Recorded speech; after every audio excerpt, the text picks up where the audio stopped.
Hey losers, Rob reacts to his own life. This is Rob Grundle. It's been a week. So, welcome back. It's been a week. Last week was full on. I assisted again for 3 days.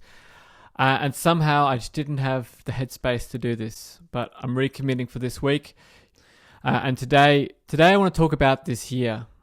Now, my friend Katie Glass introduced me to this idea of kind of having a word for the year, which kind of sets an intention of where you're going. And for me, the word for this year has been integration. Integration. Last year, when I was looking at how my life was structured, I basically saw that I had 4 things that were around me. And those 4 things were the church, or my spiritual life. There's my family life. There is my work. And there is my music or creative life. And then in the center of that is me. Let's focus. And so those 4 things are in my life. So, and that's the sum of it. Those are the areas of my life that really matter to me, which I want to build. These are the areas which are feeding me. My spiritual life, yes, I'm a pastor of a small church. And also have my very own personal spiritual life, which, even though the church helps that, doesn't own that, if that makes sense. So that's really important for finding meaning and staying connected to a much greater purpose. Then there's my family, which of course is really important. I've got my wife and my 2 sons, and they're a foundational part of how I'm living. The work that I do with Some Kind and coaching, bringing rooms together. And that's really important because that feels like that's making a difference in the world. And also it's where I get paid. And then the last one is the creative part, which is Imaginary Millions, all the music I make here up in the loft, or any other creative thing I'm doing, writing, all those kinds of things. So even those categories are still very loose in that there is so much within that and so much nuance within that. But it's a useful classification because those parts have, until now, stayed pretty separate. I'm going over here and I'm working.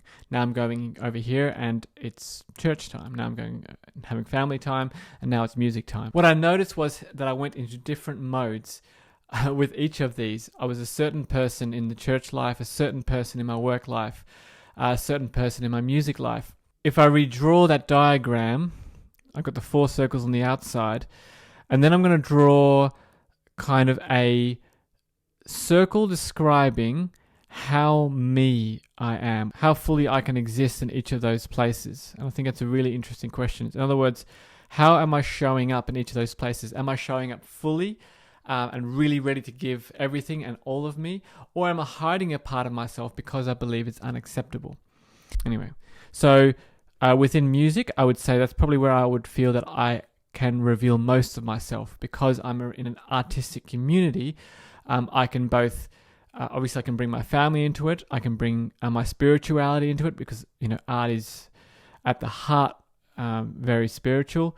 And also some stuff I learned from work I bring into my music. So at music, I would say, I'm kind of an 8 or a 9. So I'm quite well expressed there. In my work, because I think, well, business people, they don't want to see, they don't want to think I'm weird. So I would, just maybe dial it down just a little bit and hold a lot more.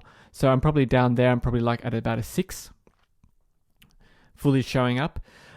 Church is an interesting one. So in my own spirituality, when I'm alone with God, if I'm in solitude, I will have, certainly in the last few years, I feel completely open to have a completely open conversation with God. I have maybe even been known to swear, but God can hold that because He made me, right? But I do hold back at church because there is a certain context in which I sit there. And again, there's a question of what's acceptable or what's expected. I'm not saying that's right or wrong, but what that does mean is that I show up a little less there.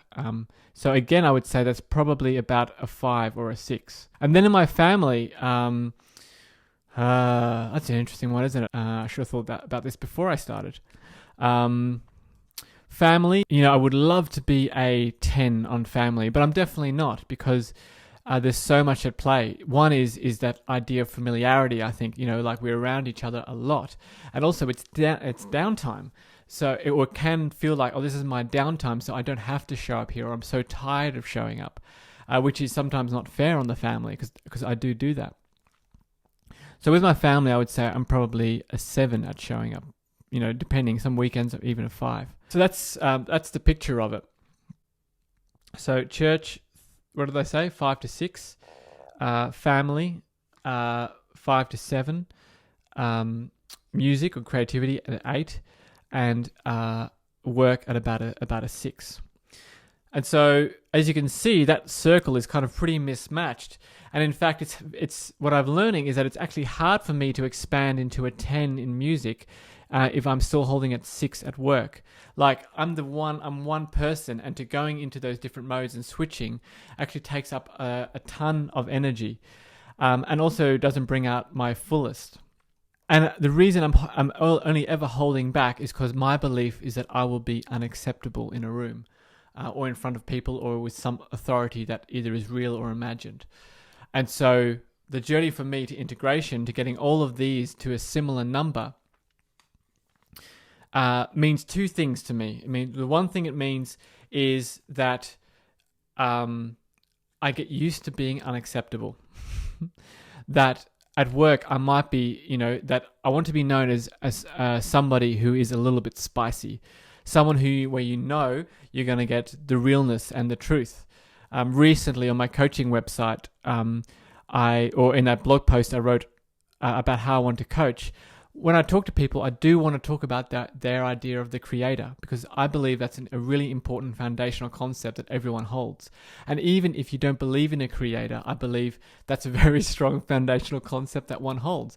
And I'm not judging that. I'm not saying it's right or it's wrong, but it sets up our foundation for how we see the world and our own creative process within it, how we make, how we work, how we relate. And so some people don't want that, and that's fine. And I'm not their coach. And so in the same way with work, I want to turn up more fully and more alive, and maybe much more like I would at my music event, Imaginary Millions. Much more alive and willing to give more energy, and to hit the truth more often, and to call humans forth more. With work, in recent years, I find that often I'm colluding with the room. The room wants to play kind of this beige level 6, and I come in, I go, cool, all right, I'm going to collude with the room and play a beige level 6. But I don't want that anymore. I don't want it. When I walk into a room, I want to be able to play at wherever I'm at. I might be at an 8 or a 9 that day, but turn up fully, and actually my request is that the room fully participates in that, and that's why I've been hired, so that the room does fully participate. That's important to me. And if I'm rejected for that, that's fine. I know there's enough work. I know there are people who don't want beige rooms, and I'm their coach, or I'm their facilitator. With family, it's an interesting one. I'm not sure if I'm actually ready to unpack that one yet.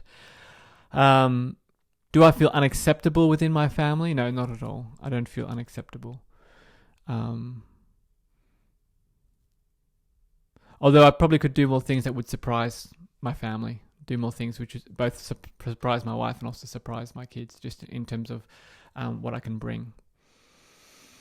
With music, all my creativity, this has been the border where I've really been practicing or leaning into how large a space I can hold and how me I can be. I'm singing much more on stage.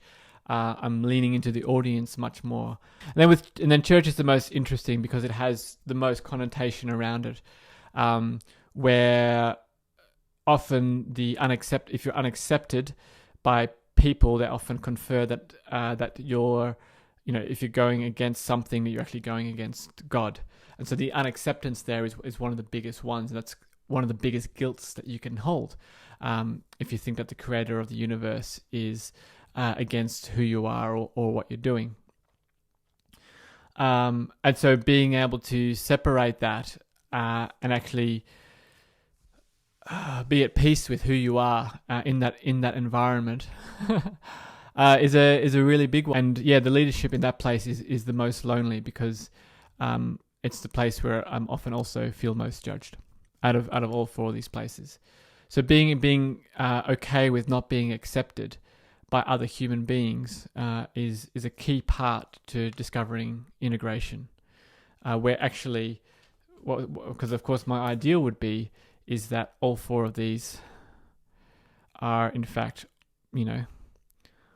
all at one number, all at seven. That I'm able to play full out, whatever that means in each individual context in all of these environments. And then the other key part of integration is almost the obvious part, which is crossover.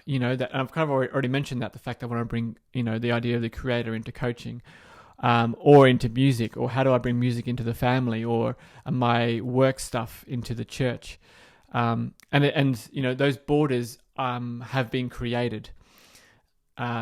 And they're only mental borders in that I have been thinking about them as different worlds, where in fact all four of these parts are just different manifestations of the same intention, right?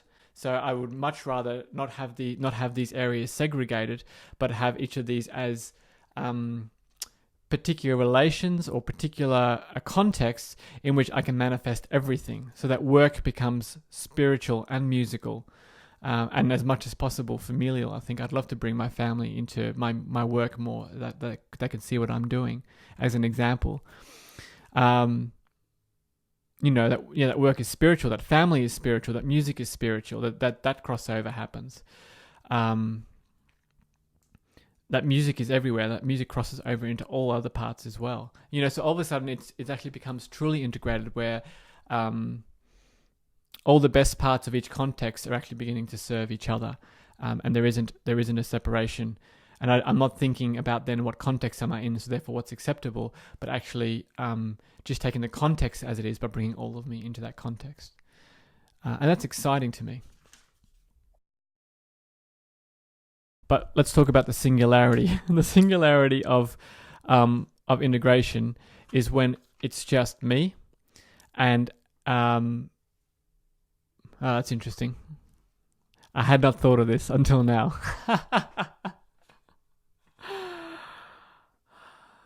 That all these four things are in fact the same thing.